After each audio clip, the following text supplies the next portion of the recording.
నమస్తే రమగారు. నమస్తే చే రమగారు, విక్రమ బేతాల కథలు చెప్పుకుందామా? నరకమాలిన్యం కథ చెప్తాం. ఓకే. పట్టువదలని విక్రమార్కుడు మళ్ళీ వెనక్కి నడిచాడు. కళేబరాన్ని భుజం మీద వేసుకున్నాడు. బయటికి నడుస్తున్నాడు. మళ్ళీ వచ్చాడు భేతాళుడు. మార్గాయాసం తెలియకుండా ఒక కథ చెప్తానన్నాడు. ఏమట, పూర్వం ఎప్పుడో కలికాలంలోనే ఒకసారట ఒక దేవత స్వర్గలోకం నుంచి అట్లా ఆకాశ మార్గంలో ఒక దేవతా స్త్రీ వెళ్తుందట. ఆవిడ నరకలోకం వైపు నుంచి వెళ్తుంటే నరకంలో ఒక పాపికి ముళ్ళు గుచ్చుకునేలాంటి శిక్ష ఒకటి వేశారు. ఈమె వెళ్తున్న దాని కిందే ఉందట. వాడు ముళ్ళంతా ముళ్ళు గుచ్చుకుని ఒక పాపి చాలా దుఃఖంతో అరిచి కేకలు పెడుతున్నాడు. ఆ దారిని పోతున్న ఆమెకు ఆ కేకలు వినపడ్డాయి. అయ్యో పాపం అని ఈవిడ ఏం చేసింది, అటువైపు వెళ్ళి ఆ ముళ్ళు గుచ్చుకుని నానాహింస పడుతున్నటువంటి ఆ పాపికి ఒంటి మీద ఉన్న ముళ్ళన్నీ తీసేసి తీయగలిగినంత తన స్పర్శ వల్ల వాడికి కొంత స్వాంతం కలిగించి వెళ్ళిపోయింది. తర్వాత వాడి శిక్ష వాడు అనుభవించాడు. ఈ వెళ్ళిపోయిన తర్వాత ఏమైంది, ఈ నరకలోకపు పాపిని ముట్టుకోవటం వల్ల ఆమె చేతులకి ఒక రకమైన మురికెంటిందట. ఉంటితే ఈవిడ ఇంటికి వెళ్ళిపోయింది. స్వర్గంలో ఏదో పని చేసుకుంటోంది. చాలామంది ఈవిడ చేతికి ఏదో మరకైందని గుర్తుపెట్టారు. వాళ్ళు తెల్లగా ఉంటారట దేవతలు. ఒక డాట్ పెట్టినా గుర్తుపడతారు. చెయ్యి ముంజెయ్యి అంతా నలుపెక్కిపోతే కనపడదు. ఒక్కొక్కళ్ళకి తెలిసిపోయింది ఈవిడ చేతులకి ఏదో అంటింది మరక, అది వదలటం లేదు అని.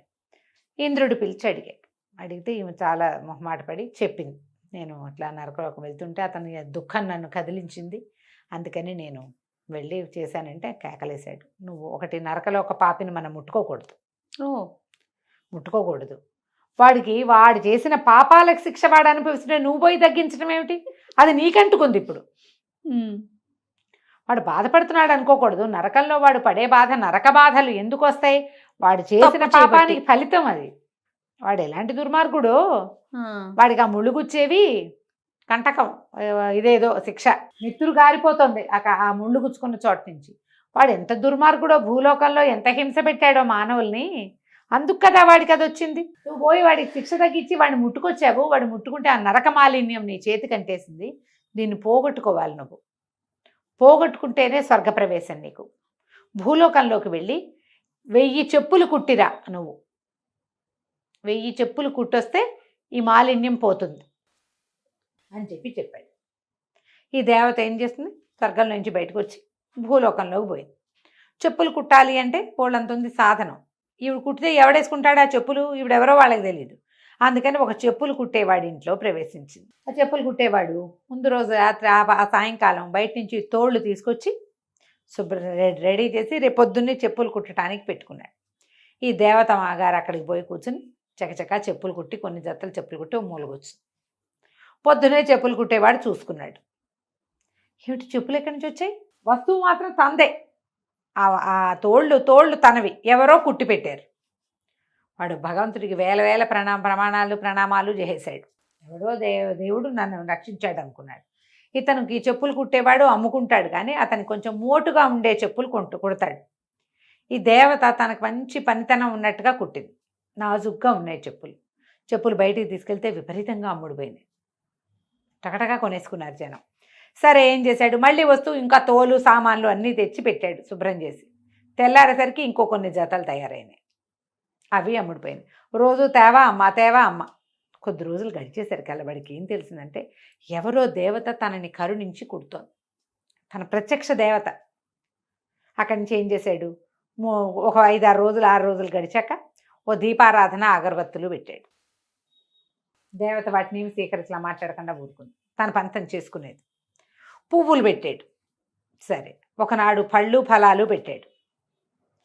తీసుకోలేదు. వాడికి బాధగా ఉంది, ఏం స్వీకరించదు. పోని దీపం ధూపం అంటే దాని దారిన పోతాయి, పళ్ళు ఫలాలు పెడితే ఆవిడ తీసుకోవాలి కదా, తీసుకోలేదు. అక్కడి నుంచి ఏం చేశాడు, బాగా సంపాదన వచ్చింది, ఒక పళ్ళె నిండా డబ్బులు పోసి పెట్టాడు. దేవతను గౌరవిస్తున్నాడు వాడు. ఆమె వల్ల తన జీవితం ఇంత బాగుపడింది. రోజు వచ్చేస్తే 1000 చెప్పులు కుట్టాలంటే రోజుకి 15, 20, 25 కుడుతుంది. ఎన్ని రోజులు పడుతుంది. అవును, ఆవిడ కుడుతోంది, వీడు అమ్ముకుంటున్నాడు. ఎంతో సంతోషంగా ఉంది వాడికి. కానీ ఏవి సమర్పించినా తీసుకోవటంలా, తినుబండారాలు అవి ఇవి సమర్పించి చూసి చివరికి డబ్బులు పెట్టాడు. వీడి మూఢభక్తికి ఆవిడ నవ్వుకుంది. క్రమంగా వాడి భక్తి ఎక్కువైపోయింది. ఏదో ఒకటి పెట్టి ఏవి తీసుకోవట్లేదని ఏడుస్తున్నాడు. ప్రతిరోజు ఏమైనా పెడుతుంటే ఎవరు తీసుకుంటారు? తను తీసుకోదు, తీసుకునే ఉద్దేశంలో లేదు.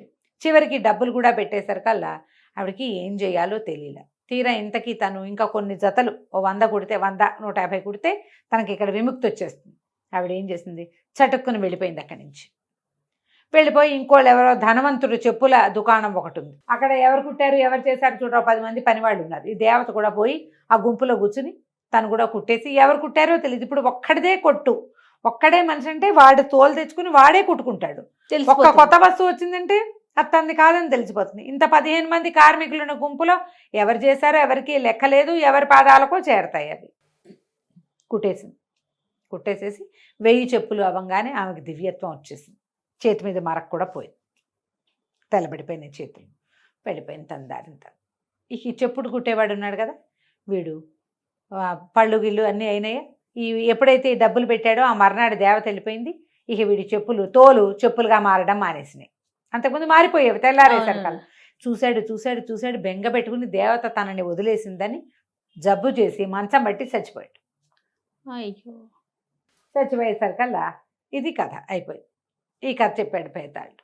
చూడు, దేవత తన పాపం పోగొట్టుకోవడానికి వచ్చి కొత్త పాపం అంటగట్టించుకుంది కదా, వీడు చావు కారణం దేవతేగా. ఓహో, దీనికి ఏం సమాధానం చెప్తావు నువ్వు అని అడిగాడు. రాజు నవ్వాడు. దేవత ఎట్లా కారణం అవుతుంది? ఎవడి మూఢభక్తికి వాడు కారణం అవుతాడు. ఆమె ఎందుకు యాక్సెప్ట్ చేయలేదు? తను పోగొట్టుకోవడానికి వచ్చిందే వీడిని ఉద్ధరించడానికి, వీడి భక్తిని స్వీకరించి వాడికి ఏదైనా మేలు చేయడానికి ఆమె రాలా. తన మాలిన్యాన్ని తను పోగొట్టుకోవడానికి వచ్చింది, తన పని తను చేసుకుని వెళ్ళిపోయింది. అది వాడికి సహాయం అయ్యింది తప్ప ఆమెకి వాడిని ఉద్ధరించే ఉద్దేశమూ లేదు. వాడి మరణానికి ఆమె కారణం కూడా కాదు. వాడిని ఆమె నమ్మించుంటే, వాడి భక్తి స్వీకరించింది అనుకో, అప్పుడు జవాబుదారీ అయ్యేది. ఆమె ఏమీ తీసుకోలే. మొదటి రోజు నుంచి పువ్వులు, దీపం, ఏది ధూపాన్ని కూడా ఆవిడ స్వీకరించలేదు. కాబట్టి దేవతకి ఎటువంటి సంబంధం లేదు. తన నరకలోక మాలిన్యాన్ని పోగొట్టుకోవటం కోసం పనిచేసింది తప్ప వాడి మూఢభక్తి వల్ల వాడు మరణించాడు. వాడి మరణానికి కారణం పూర్తిగా వాడే, అంతే. తనకు ఒక వెసులుబాటు లభిస్తున్నప్పుడు ఒట్టి పువ్వులతో చేసుకోకుండా ఆ దేవత తనని ఉద్ధరిస్తుంది కాబట్టి తను ఆవిడని సత్కరించాల్సిందే అని అనుకున్నాడు. అనుకోకుండా ఉంటే వాడు బతికుండేవాడు. అది వాడి మూర్ఖత్వమే కానీ ఆమెదేం తప్పు లేదు అన్నాడు. అనగానే నేను నచ్చింది, చాలా బాగా చెప్పావు, ఇదే కరెక్టు, కానీ నువ్వు మౌనభంగం చేసావు కదా, నేను వెళ్ళిపోతున్నానని శవంతో సహా వెళ్ళిపోయాడు భేతాళుడు. మళ్ళీ విక్రమార్కుడు వెనక్కి నడవడం మొదలుపెట్టాడు. కథ కంచికి మనం ఇంటికి. నమస్తే రమ్మగారు. నమస్తే జయ.